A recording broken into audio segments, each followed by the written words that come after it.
Small little warning before I even get into the video. The speed paint of the first one does have to do with alcohol abuse. But yeah, this video itself doesn't, but that's just if you're like watching me speed paint. Anyway, yeah. Hello, it's Cage Cat. I just want to say thank you all for 460 subscribers. I was supposed to say thank you for 450, but I haven't gotten around to it. And I actually had a Hawaii vacation a few weeks or so, something ago, and so I didn't make any videos. I don't think I worked any on animations, which I do apologize for, but I'm still working on the My Ordinary Life animation. So yeah.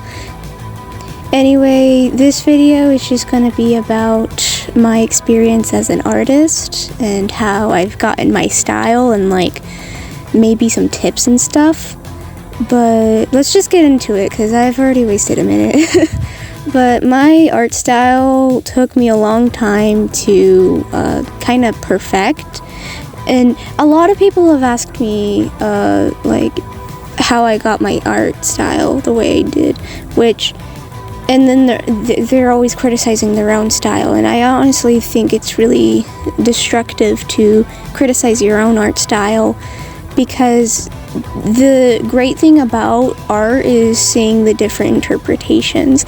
That's one reason it's really fun to be in like a small fandom too, with like little canon material. Think like the Living Tombstone or Jack Stauber's Opal.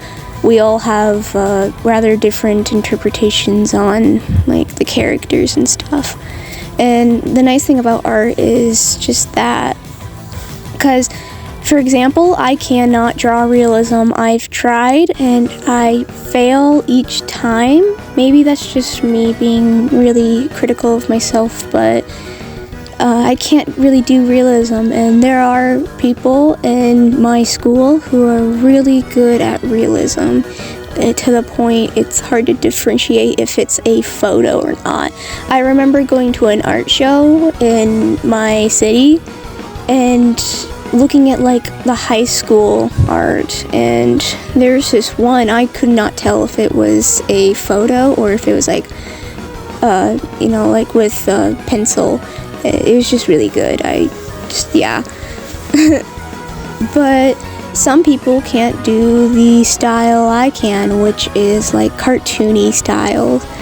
I specialize in facial expressions and just exaggeration of certain things. I've gotten pretty good at doing body types. I'm still trying to better myself though, because the thing, I can always tell I can get some better with my art, with like backgrounds are my weak spot, poses, and then like, not anatomy, like proportion, that's it. That's always been my weakest spot. So yeah, I've been trying to get better at it.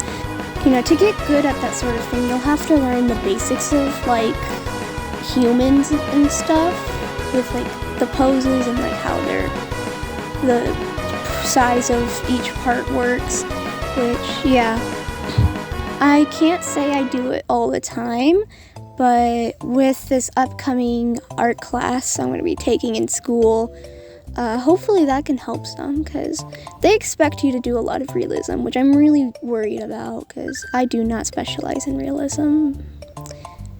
But yeah. Also, I just want to talk about, like, lightly the toxicity that can be within the art community. My opinion, we should stop trying to beat each other down, because the rest of the world's already doing that. We should start to bring each other up, even if you don't really like the art. Like, a beginner artist, don't, like, bully them to the point they quit. Like, instead, if they want criticism, you can constructively and politely give it, but if they don't, that's alright, and we should just, you know, start treating each other with, like, the kindness and respect that we all need. Anyway, that's all for today's video. Thank you all for watching. Remember to like, comment, subscribe, and I hope to see you next video.